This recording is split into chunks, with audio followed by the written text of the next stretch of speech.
आज की कक्षा जो आप लोगों की चलेगी उस कक्षा में हम लोग काव्य खंड को देखेंगे और काव्य खंड के अंतर्गत सूरदास को आज हम पढ़ने वाले हैं। सूरदास के दो पद आपकी कक्षा में दिए गए हैं। पहला पद जो है उसमें भगवान श्री कृष्ण सोए हुए हैं। हम अभी सूरदास के बारे में बात करेंगे कि सूरदास किस काल के कवि थे, किन विषयों पर उन्होंने लिखा है, ये सारी चीजों को हम अभी समझेंगे। तो सबसे पहले करते क्या है कि हम यहाँ क्या लिखते हैं, सूरदास। तो सूरदास के दो पद जो हैं उनमें पहला पद जो है वह भगवान श्री कृष्ण सोए हुए हैं और उनकी माँ यशोदा जो है जिन्होंने उनका पालन पोषण किया है वह उनको उठा रही है, जगा रही है। तो जिस प्रकार छोटे बच्चे को जगाया जाता है प्रेम से, उसी प्रकार यशोदा भी जगा रही है भगवान श्री कृष्ण को। तो कह रही है कि देखो मेढक चराना शुरू कर दिया है, पशु पक्षी बोल रहे हैं, सूर्य जो है वो उग चुके हैं और अभी तक तुम सोए हुए हो, तो अब वक्त हो चुका है इसलिए अब उठ जाओ। तो पहले पद में है भगवान श्री कृष्ण को उठाया जा रहा है। दूसरा पद और बड़ा वात्सल्य से भरा हुआ है, प्रेम से भरा हुआ है। उसमें भगवान श्री कृष्ण छोटे हैं और खाना खा रहे हैं। खाना खा रहे हैं तो आप घर में देखते होंगे छोटे बच्चों को खाना खाते हैं कि बच्चे को अगर खाना खिलाया जाए तो खुद से भी खाना खाने की कोशिश करने लगता है ना। तो उसी प्रकार भगवान श्री कृष्ण छोटे हैं, खाना उनको नंद जी अपने गोद में बिठा के खिला रहे हैं। नंद जी उनके पिता हैं, तो गोद में बैठा के खाना खिला रहे हैं।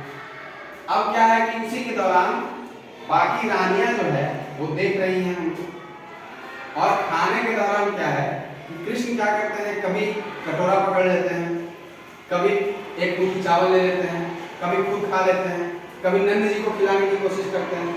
इसमें आप देखेंगे कि डाल मुख नंदिया ये करके इस तरह से पद में वाक्य आया है। तो ये दो प्रकार के पद हैं। पहले पद में हमने क्या बताया, क्या है, कृष्ण सोए हुए हैं और उनको जगाने की चेष्टा की जा रही है किनके द्वारा, यशोदा जी के द्वारा। और दूसरे पद में भगवान श्री कृष्ण क्या कर रहे हैं, खाना खा रहे हैं, उनको खिलाया जा रहा है और खिलाने के दौरान उनकी बाल पीड़ाएं जो है वो चल रही है, उसी का वर्णन है।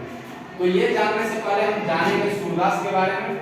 तो जानने के लिए सबसे पहले हम जानेंगे इनका जन्म कब हुआ, फिर लगे हाथ ये भी जानेंगे कि इनकी मृत्यु कब हुई, फिर इनकी शिक्षा दीक्षा कहाँ तक हुई, यानी इनकी शिक्षा आखिर ये पढ़े लिखे कहाँ तक थे। फिर इनके गुरु का चूंकि बड़ा महत्व है, दर्शन शास्त्र में भी हमारे वेदांत दर्शन के अंतर्गत भी इनके गुरु जो वल्लभाचार्य थे उनकी चर्चा आवश्यक है, क्योंकि बहुत प्रसिद्ध व्यक्तित्व थे और उन्होंने एक नए मतलब प्रतिपादित कर दिया था, नई शाखा का प्रतिपादन किया था जो शंकराचार्य का अद्वैतवाद था ना, उसके विरोधी शुद्धाद्वैतवाद उसको बोलते हैं। वह ये इनके गुरु ही लाए, इनका नाम था वल्लभाचार्य। तो इनके गुरु के बारे में समझेंगे, ये मुख्य बिंदु है जिनके बारे में हम समझेंगे। समझने से पहले सबसे पहले हम ये जानेंगे कि आखिर सूरदास किस काल के कवि थे। तो आपको जानना होगा, जैसा कि पिछली कक्षाओं में हमने जाना है, ये किस काल के कवि थे, भक्ति काल। तो फिर मैं आपसे पूछूंगा कि कितने कालों में बांटा गया है पूरे हिंदी साहित्य को। तो आपका जवाब क्या होना चाहिए, 4। सबसे पहला काल आदिकाल, उसके बाद भक्ति काल, उसके बाद रीति काल और अंत में आधुनिक काल। और इसी का अगर नाम बदल के बात करें तो पहले काल को वीर गाथा काल भी कहा जाता है, फिर पूर्व मध्य काल, फिर उत्तर मध्य काल और उसके पश्चात गद्य काल कहा जाता है। ठीक है, तो उसी में से उसी कालों को जो बांटा गया है, भक्ति काल के महत्वपूर्ण कवि थे कौन, सूरदास। ठीक है, इनका जन्म यदि हम बात करें तो अनुमानित है, ये कंफर्म नहीं है कि इतना ही इनका जन्म का तिथि है। इनका जन्म कब हुआ, 1478 में, लेकिन ये क्या है, अनुमानित है, यानी अनुमान किया गया है। अनुमान इसलिए किया गया है क्योंकि जिस प्रकार की रचना इन्होंने की है, जब किसी लेखक का पूरा परिचय नहीं प्राप्त होता है तो उसकी रचनाओं के आधार पर कल्पना किया जाता है कि किस दौर का ये कवि रहा होगा, ठीक है ना। तो यह अनुमानित है। और यदि इनकी मृत्यु की बात करें तो यह 1583 ईस्वी में इनकी मृत्यु हो जाती है, ये भी अनुमानित है। शिक्षा की बात करें तो इन्होंने स्वाध्याय किया है सबसे ज्यादा, यानी घर पर रहकर अपनी पूरी शिक्षा इन्होंने ग्रहण की है। और जैसा कि मैं बता रहा था, इनके गुरु का नाम था, क्या नाम था? वल्लभाचार्य। और वल्लभाचार्य वही थे जिन्होंने शुद्धाद्वैतवाद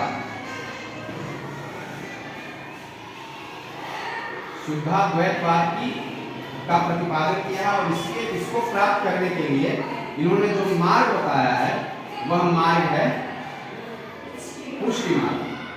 यानी इनका कहना था, इसमें अंतर थोड़ा सा समझा देते हैं कि अद्वैतवाद जो शंकर जी का था वह था, उनका कहना था कि ब्रह्म एक है, ठीक, और उस ब्रह्म के अलावा जितना जगत है यानी पूरी दुनिया जो है मिथ्या है, उसका कोई वजूद नहीं है। लेकिन इन्होंने कहा कि नहीं, ब्रह्म वो है लेकिन उससे जुड़े हुए हम सभी लोग हैं।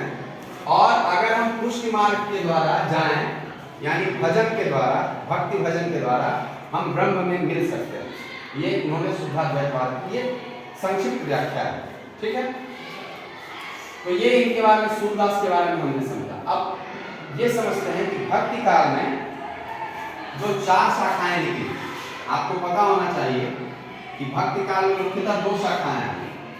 एक को बोलते हैं सगुण भक्ति और दूसरे को निर्गुण भक्ति।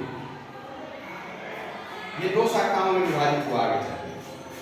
यदि सगुण की बात करें, यानी जिसमें रूप यानी कि मूर्ति पूजा हम अगर कहें तो मूर्ति पूजा की बात की जाती हो, यानी भगवान का एक रूप हो, उसकी चर्चा की जाती हो, तो वो सगुण हुआ। तो इसमें भी आगे इसमें 2 खंड आया, एक राम भक्ति शाखा और एक कृष्ण भक्ति शाखा। Very good. और निर्गुण में एक प्रेम मार्ग, एक प्रेम मार्ग और दूसरा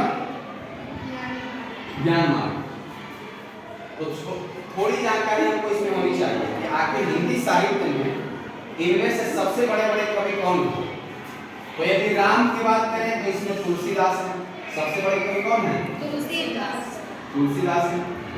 उसके बाद कृष्ण में यही, कृष्ण में कृष्ण काव्य धारा के सबसे बड़े कवि अगर किन्हीं को कहा गया है तो कौन है? सूरदास है।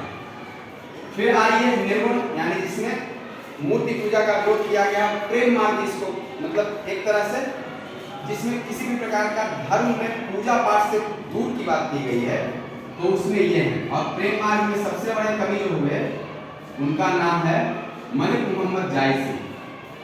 कौन है? मलिक मोहम्मद जायसी। फिल्म आप लोग देखें पद्मावत, पद्मावत नया वाला फिल्म, वो जिस कहानी पर बेस्ट फिल्म है वो है इन्हीं का लिखा हुआ है ग्रंथ है पद्मावती, उसी पर जायसी।